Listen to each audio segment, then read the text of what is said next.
official title of the session is How Park City Community Foundation Leverages Omni-Channel Digital Advertising to Drive Growth. Really what we're focusing in on is kind of what they were mentioning earlier, which is this specific local fundraising campaign that Christine and her team, alongside Community Boost, really had like breakthrough success with last year. And we want to share with you how we did, how that happened.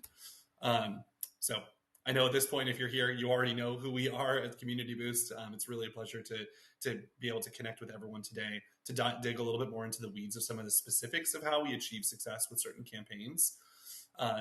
And then, yeah, we just touched on kind of who Christine and myself both are. So got a lot of content here, so I'm going to probably move just right along with this. But before we get into the actual presentation, we'd love to set the stage with a little bit of a poll. So we'd love to know how your organization's branded annual fundraising campaign performed in 2022. If you don't have a, like, outside of year end, a branded campaign that you run, then you can just use kind of year end as your reference point here for this poll. But would love to hear specifically, like, if you have something that's outside of year end that you run every year, how that went. A lot of us don't have a specific one. Okay. Met its goal or fell short. So not seeing zero answers for breakthrough success. Seeing very few poll responses. Okay, people, this isn't just television. Come on, we got to engage here. Cool. Okay, so just one breakthrough success, a fair amount of meeting the target goal, which is great news, and then a number of people who don't run kind of that more annual branded campaign. Well, that's good. Thank you all for responding to the poll. Our promise to you today is, even if you don't have that specific branded campaign, there's going to be a lot of takeaways, even from just our general approach when it comes to fundraising campaigns, period, that you can take away to your organization as well. Great. I definitely had breakout success with our branded campaign, so we're going to tell you all about that. And I would say, even though you might not think of it as a branded campaign, I would guess that most of you do year-end campaigns. And so I think you could think of this in that camp, like take all of our tips for your year-end campaign as well. Absolutely. Perfect. Well, if we want to bring the deck back up, we'll get the party going here. So taking a look at our session agenda for today, we're going to first give you a brief overview of the history of Park City's Live PC, Give PC campaign, just to kind of set the stage of what we're talking about. And then we're going to give just a general overview of the 2022 campaign, specifically how it performed. You know, they briefly mentioned the results as they were introducing this, but we're going to get really clear on the performance of the campaign. Then we'll dig into like the kind of get a little nerdy with the actual marketing mix of the campaign itself, what contributed from the digital marketing side in terms of different campaign elements and things like that. And then, as we all know here, you know, it's not just digital marketing when it comes to really breakthrough success with campaigns. There's oftentimes lots of other things going on behind the scenes. And so want to give Christine an opportunity to share some of those things too. And then we're definitely going to talk about the plans for the 2023 campaign. And then I think we have just an incredible resource here in Christine, and would love to give the mic to her at the end for any other advice that she has for local fundraising, and even for those of you here who are, you know, focused more maybe on a national level too, and going to do everything we can to save some time for Q&A at the end. So without further ado, would love to hear, Christine, you know, can you give us a little bit of the history of the Live PC, Give PC campaign, how it started, and just like how you've seen it kind of evolve over the years? Absolutely. So first, let me tell you, just to set the context a little bit, I live in Park City, Utah, which is a very quickly growing ski resort town close to Salt Lake City. And I spent most of my adult life in the San Francisco Bay Area. I moved back to Park City. I grew up here, moved back here 4 years ago. And we have this incredibly robust nonprofit sector in this small community.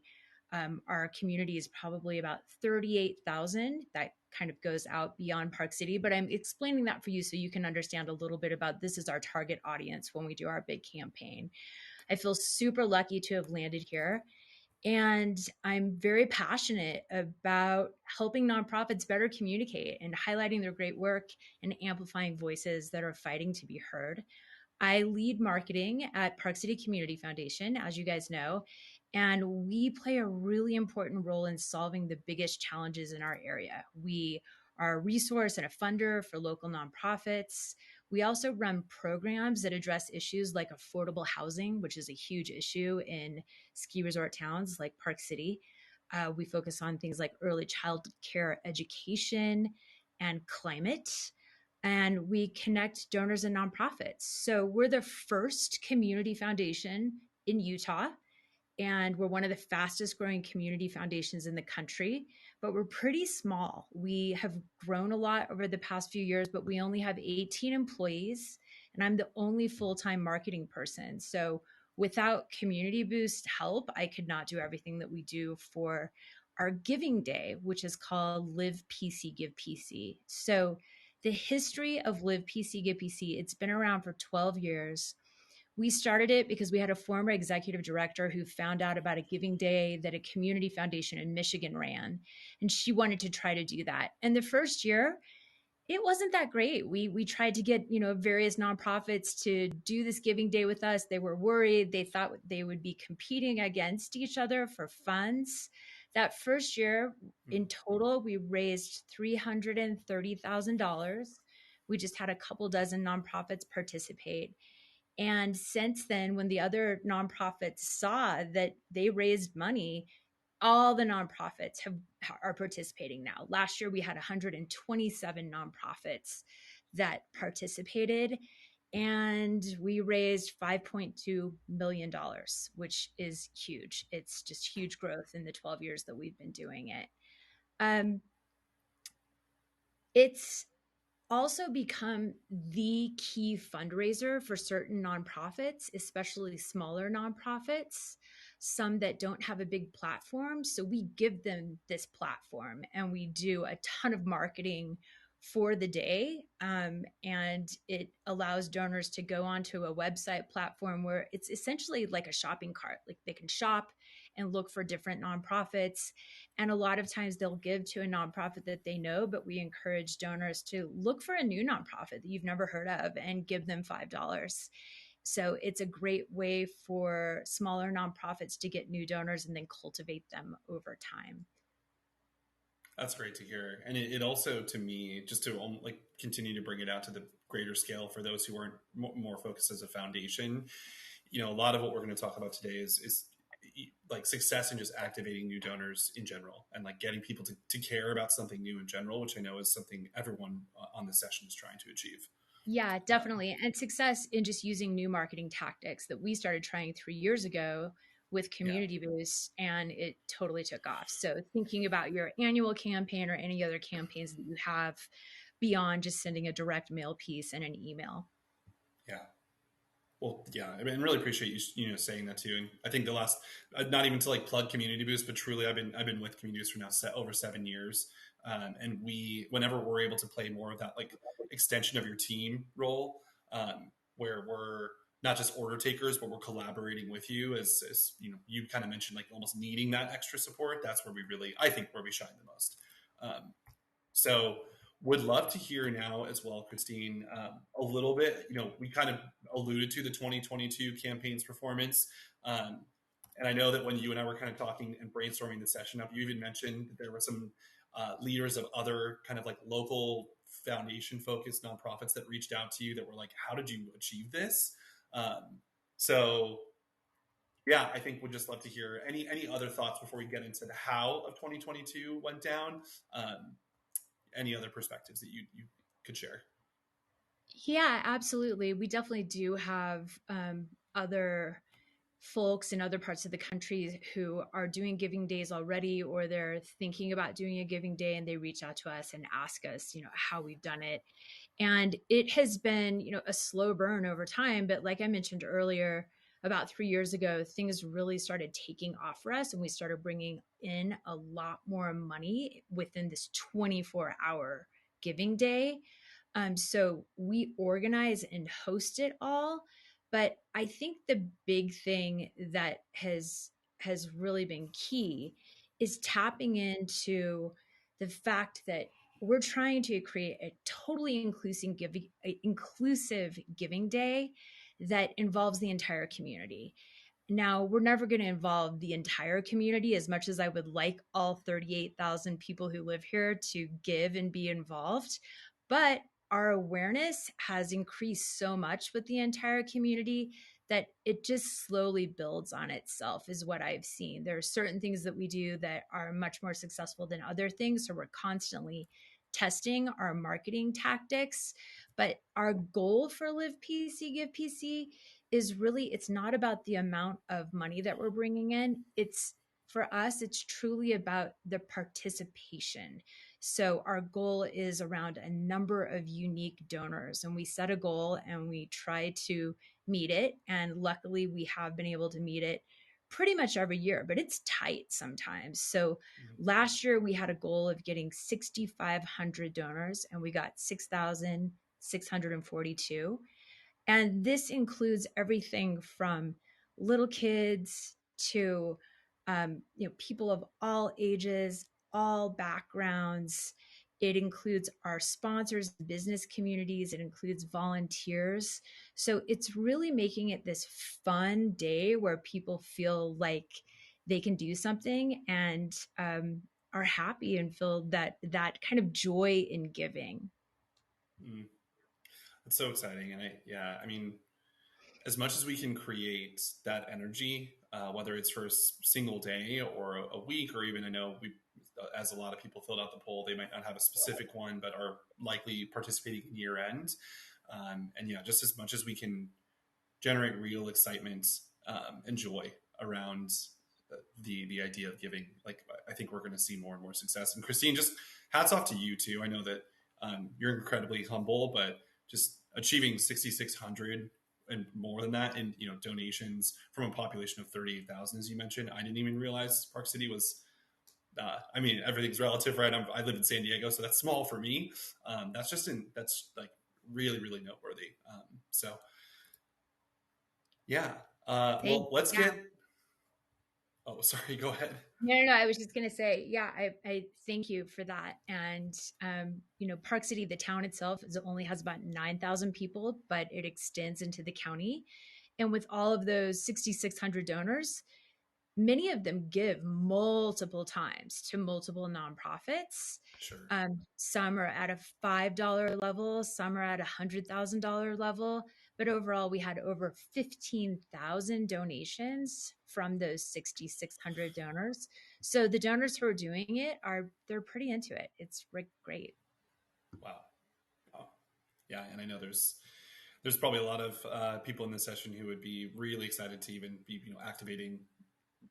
activating more donors multiple times per year, let alone on a single day. Um, so taking just a little bit, as we do on ad day, our kind of promise to you is to not just stay high level, but also to get a little bit more into the weeds of how we ran some of these campaigns and our thought process, the strategy behind them, the things that we learned and took away from them, knowing that that's we have a lot of the people on this session who are more focused on executing and really trying to take away some of those learnings. So want to get into a bit of the marketing mix. And Christine, if you could speak to kind of the digital mix, and I think I am encompassing everything here, but if there was anything else that is making, worth making note of, and then like which were the pieces that your team owned fully versus our team, and kind of how was that breakdown? Yeah, sure. So we really pull out all the stops for this giving day, and while we don't have a big budget, we do, focus on just organizing people with the time that we have. So we organize sponsors and other nonprofits to help us. Um, we basically do all of the marketing tactics that we can handle, and I recommend that you think about, adding additional tactics to your year-end campaigns. I'll go over a few of the things that we do and how Community Boost plays into that. But basically, you can see here that Community Boost helped us with all of our digital ads. So Meta advertising, Google ads, email marketing, and also some conversion design. And in order for those ads to be awesome and great, we come up with, we create as much content as we can. So we create short, really casual videos. We create messaging that community boosts can take and they just run with it. They can fly with it. So for me, messaging is incredibly important. It's a super important part of your brand, but it becomes the foundation for all of your campaigns. So when we can provide community boosts with just the clear messages of this is what this giving day is, this is why we do it, and here's how people can get involved. So we'll have blog posts, for example, that are like 10 ways to get involved in Live PC, Give PC. We create a ton of signage, swag. This is a very visible event. There are signs up all over town. Thank goodness I have a fabulous event manager who helps with all of these types of logistics. We get volunteers, like hundreds of volunteers who are part of the nonprofit community, who go out on street corners and they're waving Live PC, Give PC signs. Everybody's wearing orange. We do a lot of just teasers and lead up to this event so people know it's coming on a particular day. And then on the actual day, everybody is out and about. You see it. You also see it digitally because you're seeing all the ads. Um, you're receiving emails on the actual day. We try to make things super easy for people to give. So for example, if somebody's given in the past, they receive an email that has a link to a pre-populated shopping cart, which has all the nonprofits that they gave to last year. So they can give in 30 seconds. Um, we do a lot on the non-digital side. We just do a lot in thinking about incentivizing donors. So for example, we have matching donations. We have power hours, which are a couple times during the day that we don't announce them beforehand. We just announce it like 15 minutes before, really saying we're having a power hour, and during the next hour, all of the donations that happen during this hour get a donation boost of $10 thanks to one of our generous sponsors. And that really, really works. People look for that. We're thinking about ways to incentivize past donors to donate again because we have had some issues with donor retention.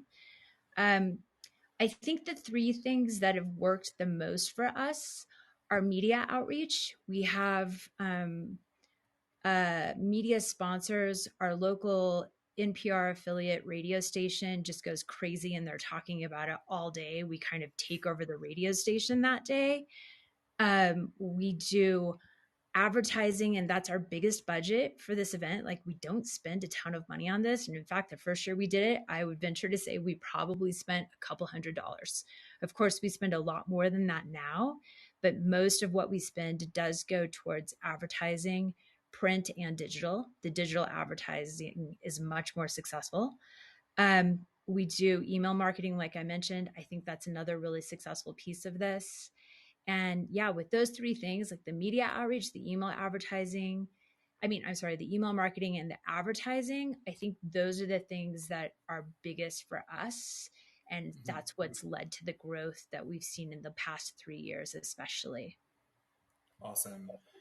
I appreciate you giving the full scope of all of it there. I mean, there's so much that you touched on.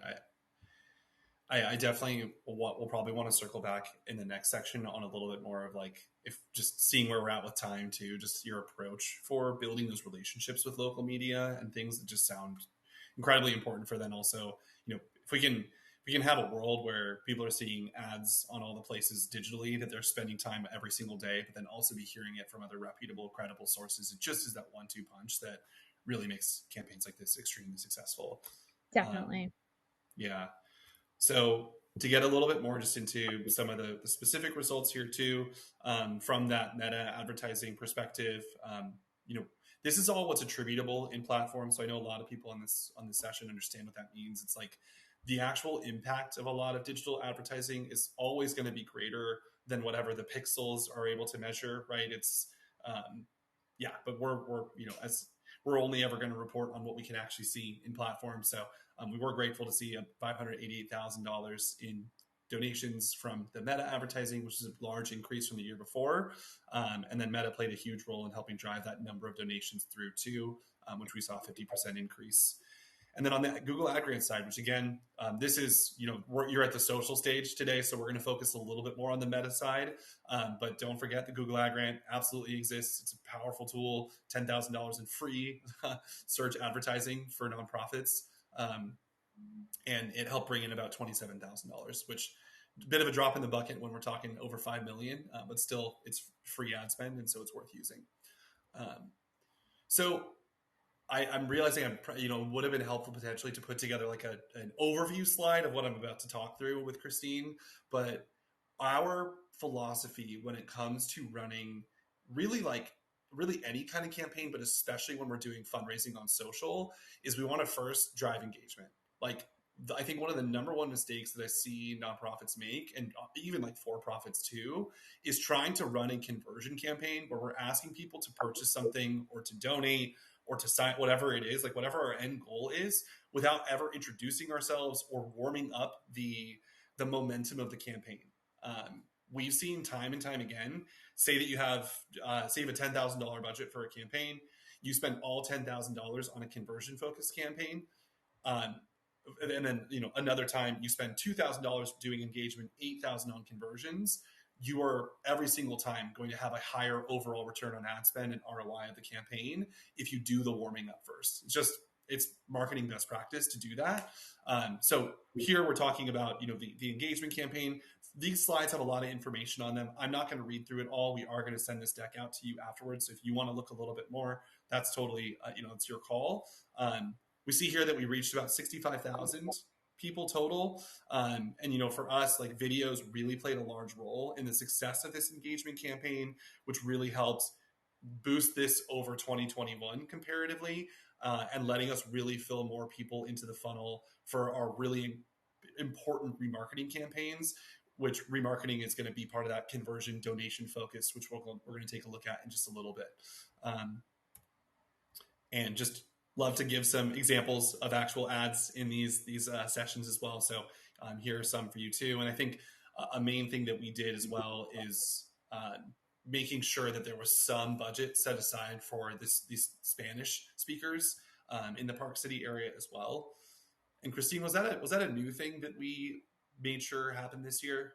Yeah, about 20% of the population of Park City is Latinx. And we, as I mentioned earlier, we're really focused on making this an inclusive day, an inclusive event for everybody. But this was the first year that we ran Spanish ads.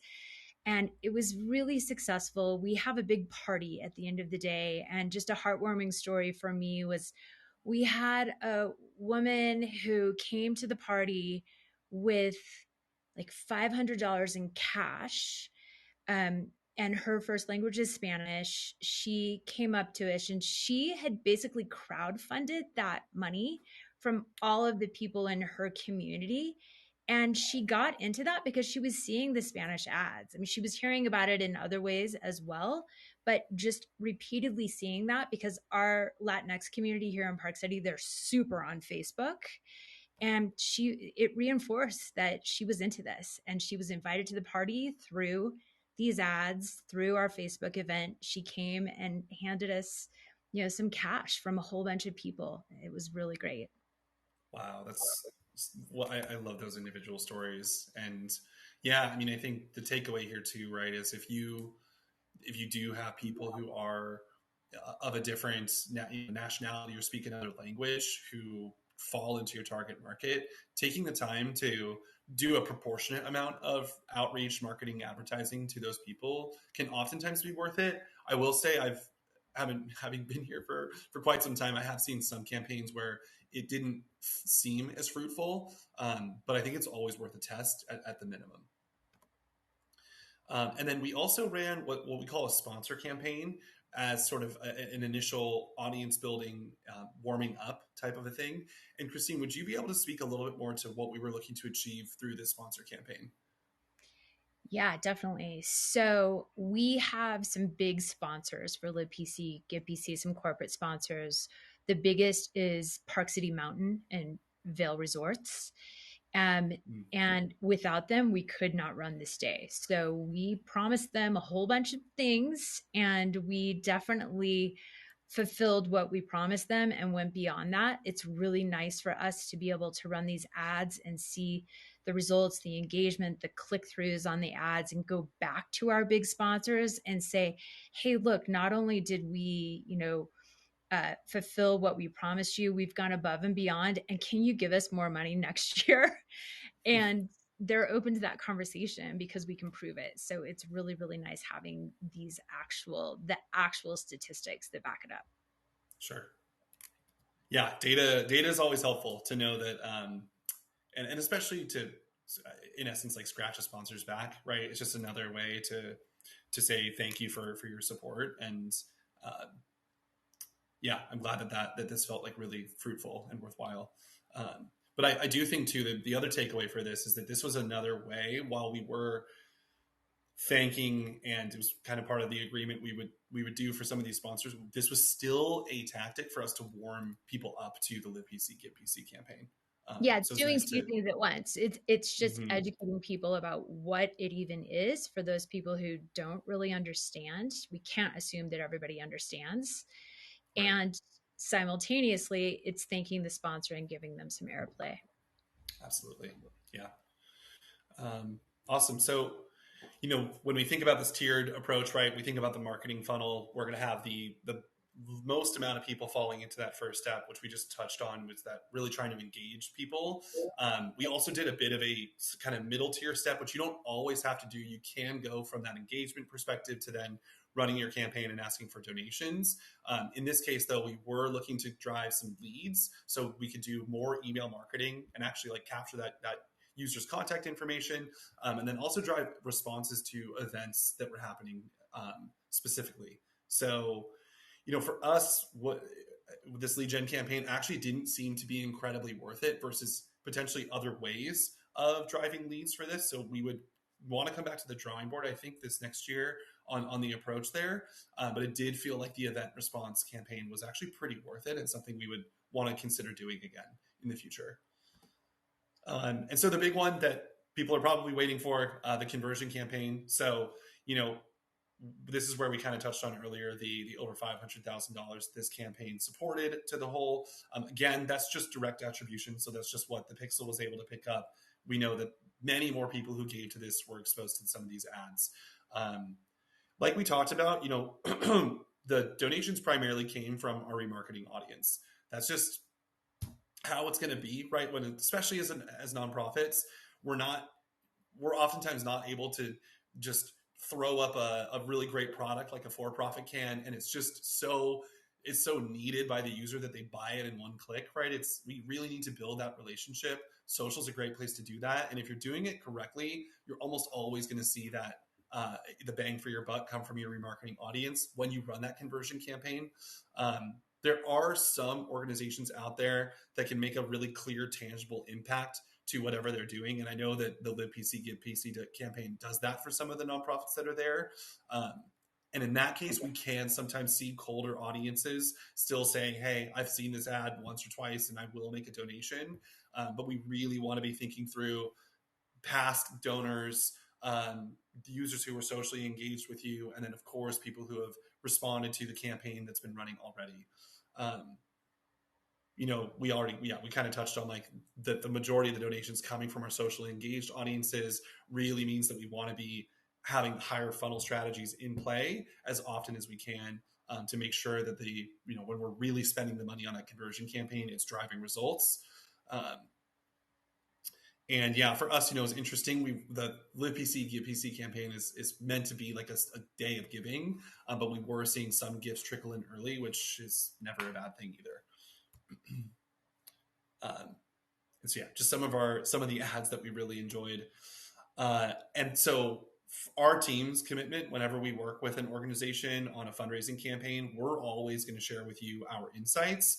And it's a collaborative process, right? It's like, here's what we observe. How does that land with you compared to what you're used to seeing? But yeah, our team, in this case, the account manager that was working with Park City, broke down these creative insights. And I think we kind of touched on already that video content was really strong at driving engagement throughout all of the campaigns, and really helped us get qualified users into the remarketing funnel, meaning they watched a certain amount of the video, So we knew for sure that they knew more, at least more about the upcoming campaign than someone who had not. And that really helps us make, again, just better bang for our buck as we get into the actual giving season for it. We know that Michael, I'll Spanish also language. chime Oh in yeah, there and just say that we're also really intentional about the photos that we use. Like we really look at the people who are in the photos, and sometimes I'll choose like this is a super popular, well-known person in our community, and they're in the photo, and that will get more people to engage with it. absolutely. Yeah, and I think speaking of that too, just like the content of the imagery, we saw too that highlighting people having fun, really clear imagery, and then also more of the family approach tended to perform quite well. Um, and then, yeah, Christine, I think I'm curious from that person, is there anything that you feel is missing from this that you also you feel pretty strongly is like an important creative insight for this campaign? And it's just got to be super succinct. So that I Yeah. think looking at the words and making sure that you're saying what it is right in the first three words, and you guys do a great job of that, and have been good partners with us to do that. Mm, thanks for saying that. I appreciate it. Okay, so keeping an eye on the time. Our administrators are strict when it comes to their cutoffs. So I'm gonna try to get through the ad grant, and then we have three more talking points. So we're gonna try to get through those quickly too. So yeah, the Google ad grant. Gonna kind of skip over it. We are gonna send this out. It did its job. It helped bring in some giving. And I thought what was really cool is that some of the highest converting keywords were around Live PC, Give PC. So people who had been exposed to this campaign either through our advertising in the engagement stage or through some of the other efforts of your team, Christine, that you mentioned. And it's just really validating to see this branded term for this campaign being searched on when we want it to be searched on. And then, of course, Google Ads make sure that we're right at the top with a really professional looking ad to bring people through to the website when it's time. Email marketing results, again, don't have, wow, really put a lot of content in this deck. But yeah, email marketing was a huge part of this campaign success. And so, of course, it's something you want to be keeping in mind too. There's a lot more that we could talk about list growth, which is incredibly important, how we want to nurture individuals who are first joining your list so that we can see results like this when it comes time to to actually inquire about bringing in donations. But yeah, for now, going to keep moving. We will send this deck out. And then I know we had some questions about conversion design. um, it's not a fully universally used term. We kind of, I don't want to say Community Boost fully coined it, but we certainly helped kind of coin it. It's really like a fancy word for ensuring that we make appeals to users to convert more often. So it's ways to augment your website. I think traditionally we think of like the pop-up that comes and sort of interrupts a user's journey. There's been a lot of advancements in how conversion design works since then. We really like to use scroll boxes. Where it'll kind of just gently slide up out of one side of the screen. We really usually prefer the bottom right if possible. And then we also like to use welcome mats for some campaigns, which can be full page takeovers to try to make an appeal to users to go and check something specific out. They're really helpful for people who are organically coming through to your site, right? If someone's clicking on an ad or they're going already with the intention of giving, they can help just provide a link to get to the donation page faster if needed. But it's really great for users who are just going to the Park City website of their own volition and somehow they don't know that it's Live PC, Give PC time. It's incredibly helpful for increasing the conversion rate of those types of users too. So this is also a service that we offer here. And again, it's really helpful when we're not talking like full web design makeover, which we can do that too, but it's more how do we get 1%, 2% of users to take that action that matters most to us. Oftentimes that's donating, but sometimes it's opting in for emails. Sometimes it's signing a petition. The list can go on and on. And so, Christine, you kind of alluded to this earlier. Some of the non-digital efforts that you feel are really critical. You touched on. I think the main one that really stuck out to me is just like you kind of own the radio waves for some of those key stations. But if there's anything else that comes to mind you want to share, please do so. Yeah, I think a few things are, it's really important to meet people where they are. And obviously, with digital marketing, we're focused with folks who are online. but we do have a lot of older donors in our community who aren't necessarily super savvy when it comes to their phones and being online all the time. So we literally will go out and meet with different groups. Like we go to the Rotary Club and we talk to them, and we have a task force of people who are just live PC, give PC fans. They love it so much. We allow them to be on the task force. We meet with them 3 or 4 times and we give them jobs. We ask them, like, you're an influencer in the community. Can you go out and talk about this? Here are the message points. Here's the information that you need to make it really easy.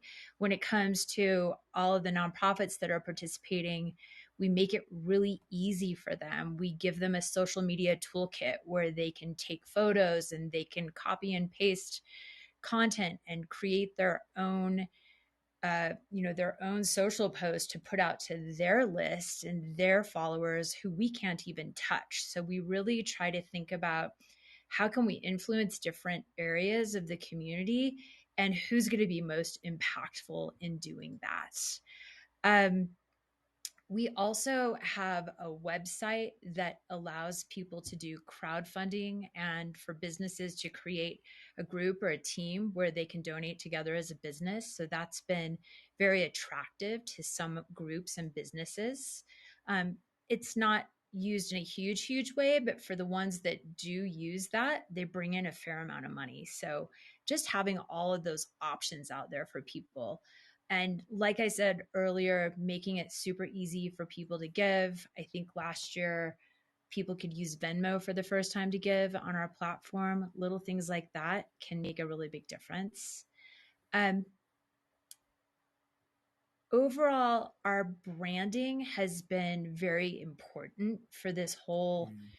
Live PC, Give PC Giving Day from the get go. And we've learned a lot. We've made a lot of mistakes with it as well. When we first started out, everybody got to know what Live PC Give PC was, but they had no idea that Park City Community Foundation was doing it all, that we were organizing it because we had decoupled our name from the name of the campaign. So, any campaign that you have, if it's a campaign with a name, I highly recommend that you tightly associate your organization's name with that campaign or have it be one and the same if possible. That was definitely a hurdle for us. And should we talk a little bit about game plan for this year, Michael? We definitely will. I think my only, just while we're here, Yeah. I'm even just like selfishly for my own career curious to your answer to this question. Like, I would love to hear your philosophy on building relationships with donors who are passionate about their city or like whatever the local region is that we're targeting. We're Yeah. thinking of. So we sit down with our higher level donors way before this giving day happens, months and months before, and we'll Mm. ask some of them if they would be willing to provide a matching donation. We obviously start the process of getting sponsors way before, and we build those relationships. We have those touch points with them throughout the year, and we help them feel really special with their gift and explain to them how their gift is having an impact. We do huge amounts of thanking.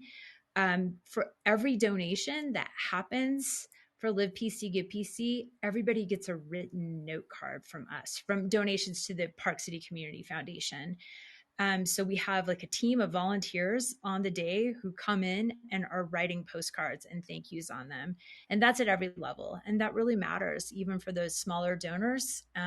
For younger donors, I think they're thrilled when they get a thank you. It helps them become lifelong donors and maybe real like philanthropists in the future.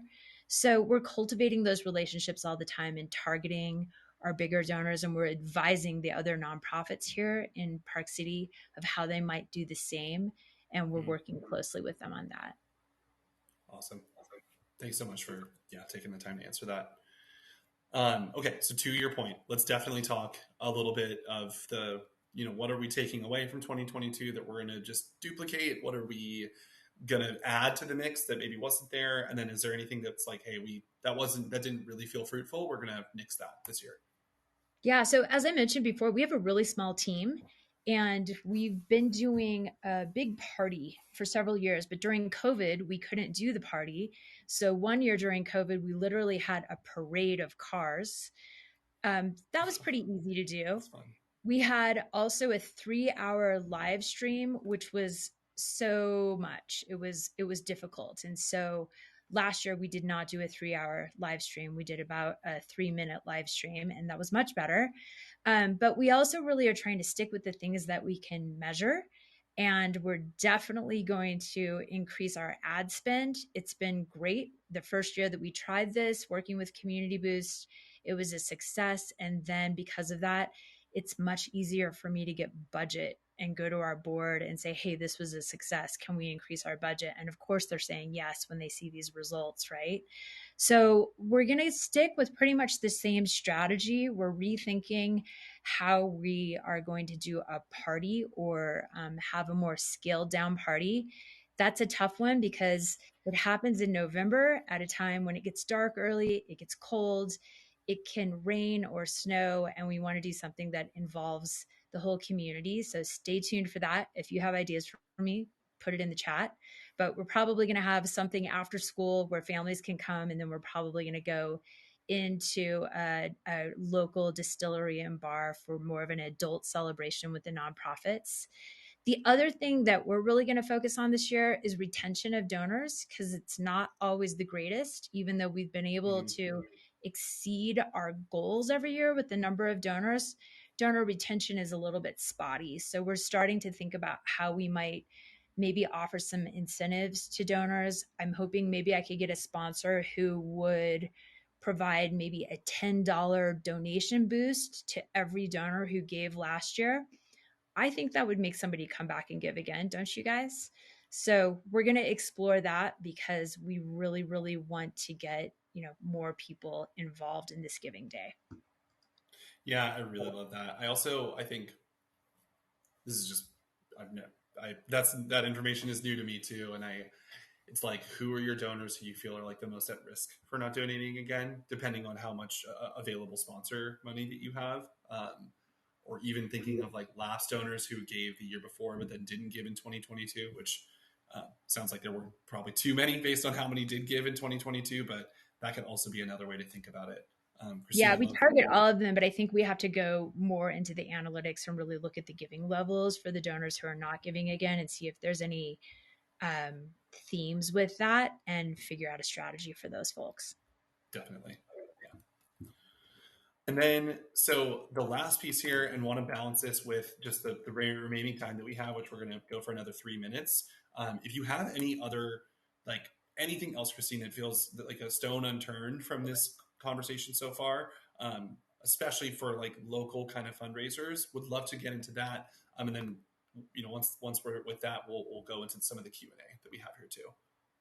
Sure. Well, I think that focusing on a short time frame for a campaign can really work.